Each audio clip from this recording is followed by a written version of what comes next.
Mesdames, Messieurs, bonjour et merci de prendre ce rendez-vous de l'actualité sur Eden Télévision. Signature d'un accord de prêt d'environ 22 milliards de francs CFA entre le Bénin et la République populaire de Chine. C'était ce mardi au ministère des Affaires étrangères. À suivre également dans cette édition le point de l'installation des membres en charge de l'appréciation de la représentativité des organisations professionnelles agricoles. Et en interactualité, cela fait un mois aujourd'hui que les talibans ont repris le pouvoir en Afghanistan, un pays qu'ils tentent de maintenir dans le concert des nations. Bienvenue à toutes et à tous. Signature, le ministre des Affaires étrangères et de la coopération et l'ambassadeur de la République populaire de Chine près le Bénin ont signé ce mardi un accord de prêt d'environ 22 milliards de francs CFA. Cet accord est relatif au projet densification du réseau numérique haut débit du Bénin. Clémence Tonoucoin pour le compte rendu. Cet accord de près d'un montant de 22 milliards de francs CFA va permettre au Bénin d'avancer dans la densification de son réseau numérique. Il s'agit d'un réseau dorsal de 481 km en fibre optique qui va couvrir des localités ciblées et d'un réseau métropolitain qui va desservir plus de 10 villes ainsi que la route des pêches.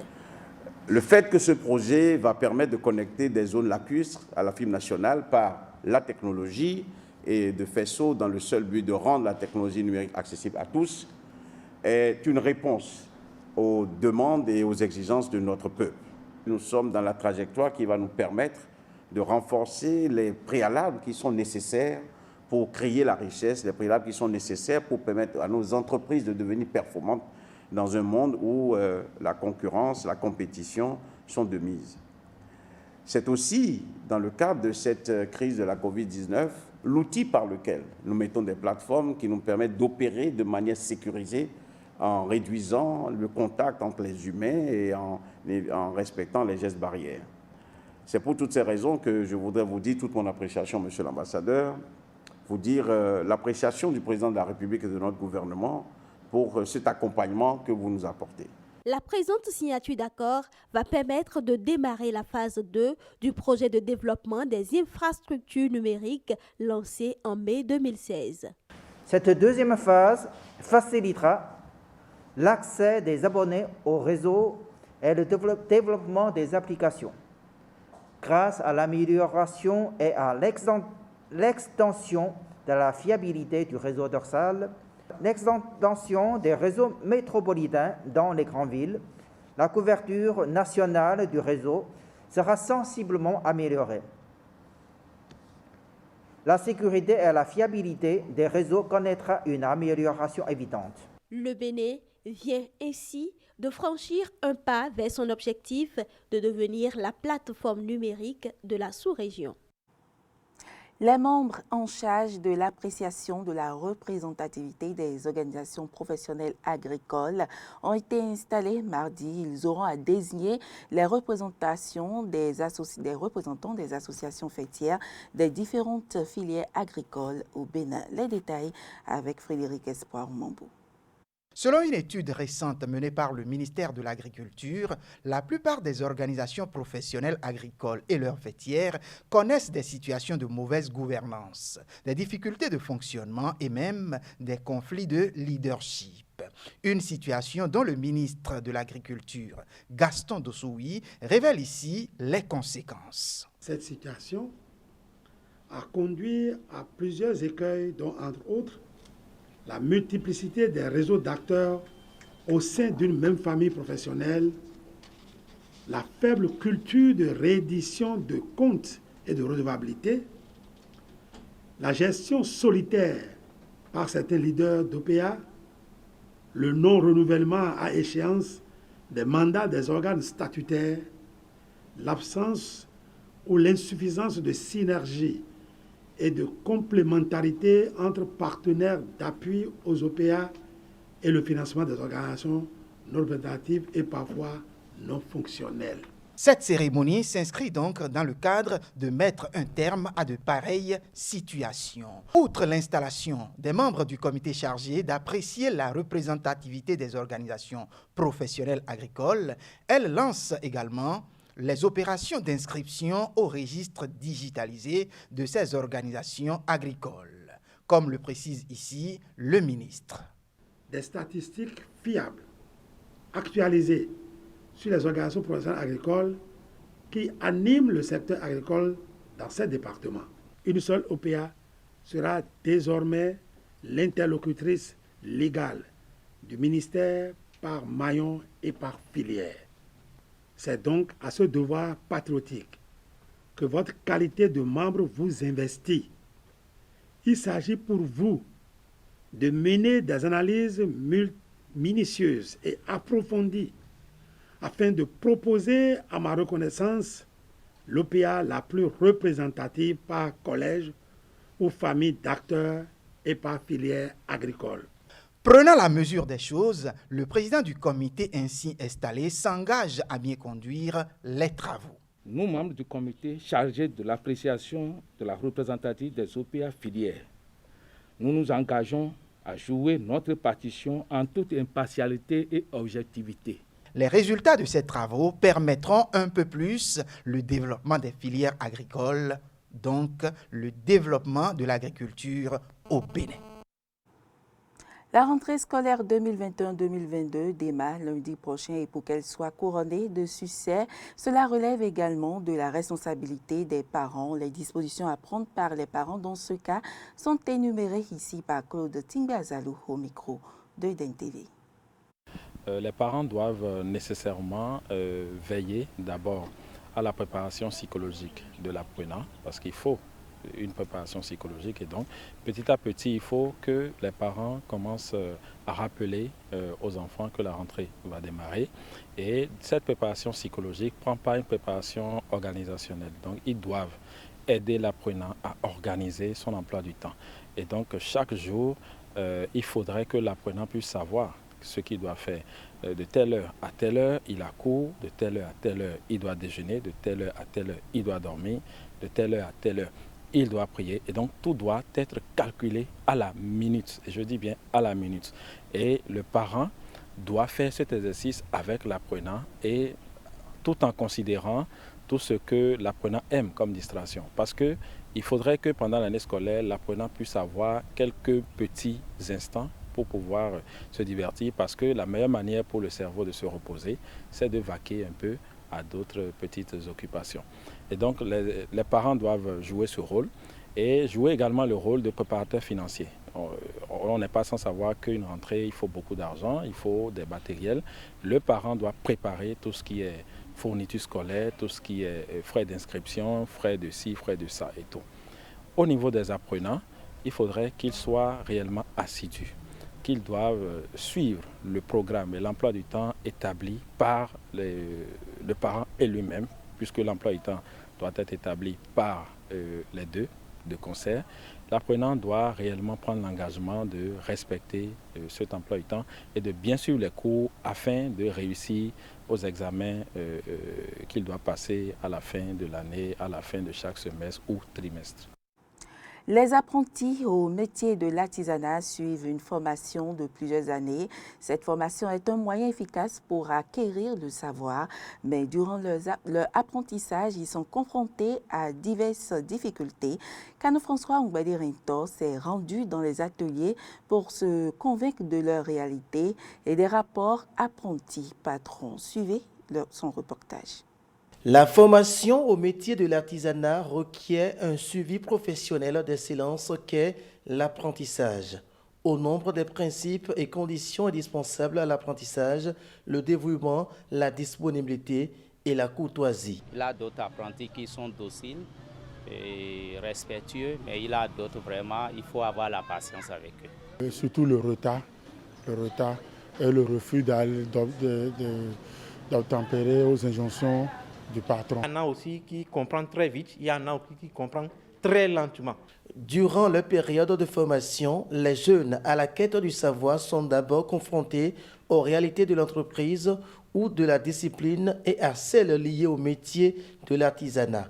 Un calvaire au quotidien à en croire les apprentis, mais ils maintiennent le cap. Comme c'est une passion, on se donne avec choix. Mon patron, en fait, il est gentil. Bon, papa, il est trop gentil pour qu'il y ait un truc des prises de bec et autres. J'appelle automatiquement le patron, je lui dis, c'est comme ça, aujourd'hui, j'ai bien voulu être là, mais pas faute de moyens, je ne sais pas plus. Donc, je lui demande de l'aide financièrement et puis il m'aide. J'ai pu m'adapter au rythme de la DLE et je m'en sors un peu. C'est un peu difficile parce qu'avant, j'étais à la maison et je faisais tout à l'heure. Mais quand j'ai commencé ici, parfois on va à la maison à 19h, 19h30. Et quand mon mari revient, parfois il s'énerve parce que le manger n'est pas encore prêt, tout ça là. Mais il a aussi compris. En tant que femme mariée, je dois me comporter en tant que telle. Donc, même avec les amis là, je cause, mais notre causerie a des limites. Aussi, la non-définition d'un horaire de travail est-elle également perçue comme une difficulté pour ces apprentis, même si certains responsables s'emploient à y remédier? Il peut y avoir que l'enfant doit sortir à 19h et voilà qu'il y a un peu du boulot, donc tu es obligé de prolonger un peu l'aide de l'enfant. Peut-être qu'il peut sortir à 20h en ce moment ou 20h30. Je prends mon téléphone, j'appelle les parents, dis ton enfant, il ne peut pas sortir à 19h peut-être, et ça serait à 20h. Ils n'aiment pas du tout que leurs enfants aillent au-delà de 19h. Donc ceux-là, à 18h30, je les libère, et les autres à 20h, je les libère. À l'instar de toute situation d'apprentissage, les fautes lourdes ou insuffisances de la part des apprentis méritent diverses sanctions. Si tu essaies de les taper trop, ils risquent de quitter. Donc on essaye de les amadouer un peu avec quelques 2 coups de pamatoire pour qu'ils se fassent truc. Parce qu'il faut aussi les apprendre comment respecter les clients. Ensemble des mécanismes menant à l'acquisition de savoir-faire ou de connaissances, l'apprentissage exige beaucoup de sacrifices, de rigueur et d'application pour mieux assimiler les notions.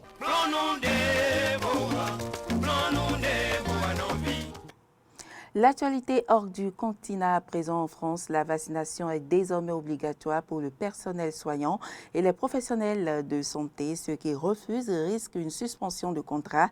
Les médecins et les infirmiers sont concernés, de même que les pompiers, les aides à domicile ou les ambulanciers.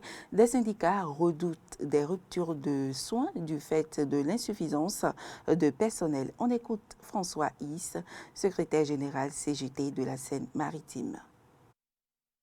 Pour la vaccination, mais contre son obligation. Et actuellement, nous avons des professionnels qui sont dans la contrainte, et le titre de votre sujet aujourd'hui le dit bien, les soignants sont dans la contrainte. Nous sommes plus dans la volonté de l'explication pour essayer de convaincre les professionnels de cette vaccination. Puisque là, il y a encore beaucoup de professionnels, des ambulanciers ou d'autres, qui sont toujours dans cette hésitation, légitime ou non, ce n'est pas le débat, mais il faut entendre leurs craintes et justement comprendre pourquoi ils hésitent encore à se faire vacciner. Vous avez là un gouvernement qui a eu des messages contradictoires durant 1 an et demi. Un coup, il ne fallait pas mettre les masques, un coup, il fallait mettre les masques, etc., etc. La crise, elle a été gérée par les hospitaliers et par tous les professionnels de santé. Et à ce titre, on nous doit un petit peu de reconnaissance et un petit peu de respect. En Norvège, après la nette victoire de la gauche aux législatives lundi dernier, les consultations commencent pour la formation du nouveau gouvernement. C'est la fin de 8 années de règne de la droite et le leader du Parti travailliste est en bonne position pour devenir Premier ministre.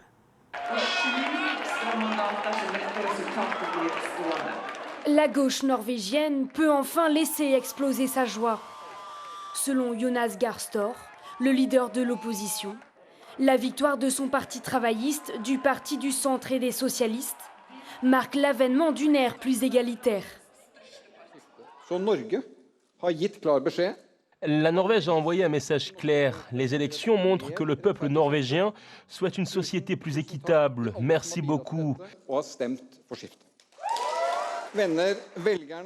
Mes amis, les électeurs ont ce soir encore fait du Parti travailliste le plus grand parti de Norvège.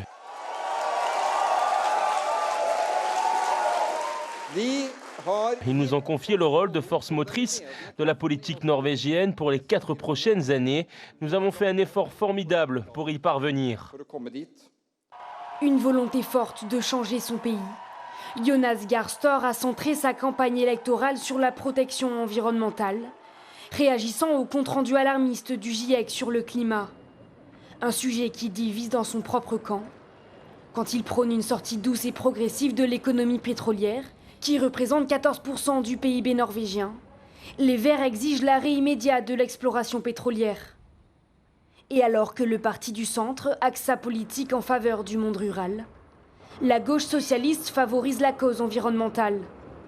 Une cause qui trouve de nombreux défenseurs au sein de la population norvégienne. Ce que j'attends du nouveau gouvernement, c'est qu'il se concentre encore plus sur les problèmes climatiques auxquels nous sommes confrontés aujourd'hui.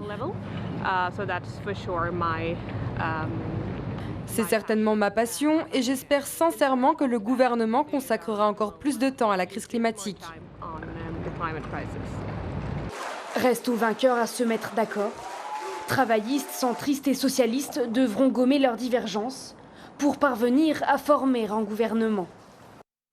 Et puis cela fait exactement un mois que l'Afghanistan est retombé aux mains des talibans. Ils ont pris la capitale Kaboul le 15 août dernier et tentent de faire bonne figure et de maintenir le pays dans le concert des nations. L'Afghanistan sur la voie d'une normalisation diplomatique. C'est en tous les cas la volonté affichée par le pouvoir taliban, de nouveau aux manettes depuis un mois. Le ministre des Affaires étrangères du nouveau gouvernement a exprimé ce mardi sa reconnaissance envers la communauté internationale. À cette conférence, $1 milliard d'aide a été promis pour l'Afghanistan. Nous remercions tous les pays et organisations qui ont promis cette aide.